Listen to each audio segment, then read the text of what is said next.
Let me start with a confession. I am obsessed with words. And right now I'm obsessed with our words. Now, maybe you're not as obsessed with words as I am. In which case, feel free to tune out for a minute or two. I'll get your attention when the vocab lesson is over. So here are some of the R words I'm talking about. Race and racism, reconciliation, reparations, repentance, restitution, restoration, perhaps even revolution. There's a reason why we have so many R words. It's that prefix, RE. From the Latin, it can mean over and over, or it can mean going back. The words starting with RE that we've talked about so far all fall into that second category, going back. Reconciliation, to get back together. Reparations and restitution, to pay back what was denied. Restoration, to bring back what was lost. Repentance, to go back and walk in a different direction. Revolution is to turn all of society back in a different direction. And this is what the words mean. But more importantly, I will tell you what none of these words means. None of them means guilt or shame or blame. And guilt may lead us to repentance, sure, but it has no place afterwards. Repentance counteracts guilt. Restitution cancels debt. Restitution corrects inequality. Okay, vocab lesson is over. Let's regroup.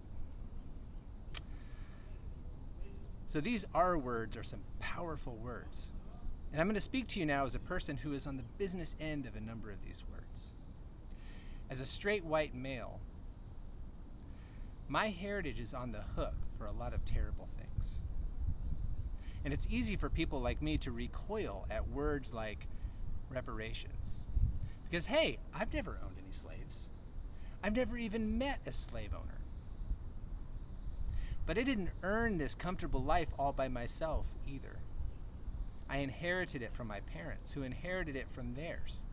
Even if we lacked wealth, we never lacked the opportunity to earn it. We could comb our blonde hair, put on a clean suit, walk into a job interview speaking our best English, and walk out with a job. We could sign a lease on an apartment or a car, apply to a college, get a student loan, whatever it takes to move up in the world. And nobody would take one look at us and question our motives or our potential. I didn't earn that. My parents and grandparents didn't earn it either. When we look at history honestly, it becomes obvious that this reality was produced by the generations that also produced us. My own Protestant European ancestors set out to make certain that I could live a life like this. That I could compete against Catholics, Jews, and Muslims, against Asians and Africans and quote-unquote uncivilized native people groups, and win. And all this was predicated on the notion of being favored by God, being a chosen and superior race. It was, by every account, white supremacy. As I said, those R words are powerful. They are asking a lot from me. They're asking that I look deeply and sharply into my own lineage. They're asking that I root out the notion that success in this society is merit-based. There's this joke that Abraham Lincoln was born in a log cabin that he built himself. Now that's funny, but it's devastating when you consider how often we think that way about our own lives. I built this life myself. I worked hard for everything. You don't know what I've sacrificed. It's mine. And we never see how much we start to look like Gollum in Lord of the Rings, clutching and stroking his beloved ring, which he murdered his precious friend over. And now what's precious? The ring. It's mine. My own. My precious. But it doesn't end there. It actually gets better. Because, despite the rhetoric floating around, no one is asking me to feel guilty about slavery. Repentance, restitution, restoration. They are not consequences for wrongdoing. They are, and please hear me out, opportunities. They are second chances to think with the heart and not so much with the head. A few weeks ago, I had an email conversation with our seminary's resident expert on race relations, Dr. Joe Thompson. And he talked about the balance between the head and the heart. He pointed out that it's a common error to approach matters of race only with the head to pick up information that can make us seem knowledgeable, and not with a heart that is open to understand the agency and power of the African American experience.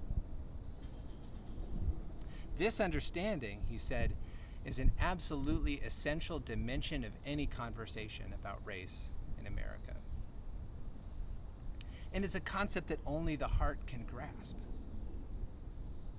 So in the end, the goal is not to be right all the time. As in, I have the most knowledge and the best interpretation. A move, Joe Thompson says, is characteristic of white supremacy. But the goal is to be open to one's whole self. The goal is to open one's whole self to the full personhood of those who have had completely different life experiences.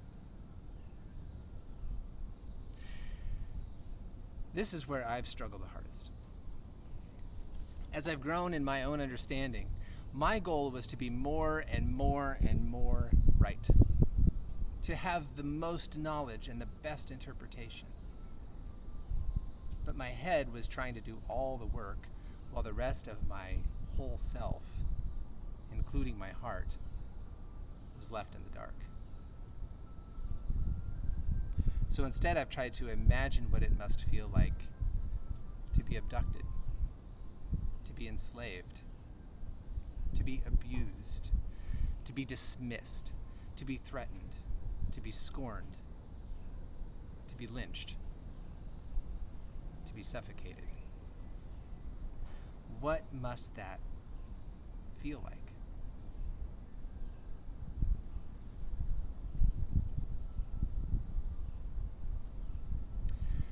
My ancestors had some massive, massive blind spots.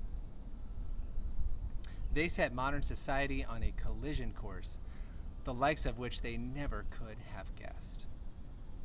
Their own children missed it, their grandchildren missed it, and on and on. But I don't have to. And neither do you. Repentance, restitution, restoration. You and I have a momentous opportunity to counteract guilt, to cancel debt, to correct injustice. It doesn't have to go on and on. If you and I grit our teeth, plant our feet, and commit ourselves to repentance, restitution, and restoration, the evil stops now. Now, I can't tell you how to do this. Only you can decide what it means in your own life. I still have a long way to go to figure out what it means to me, but I'm taking the first steps here in your presence. I am planting a flag that says no more. I will not inherit my comfort from the oppression of others any longer. I will not use my breath to promote myself, while my fellow human beings cannot breathe at all.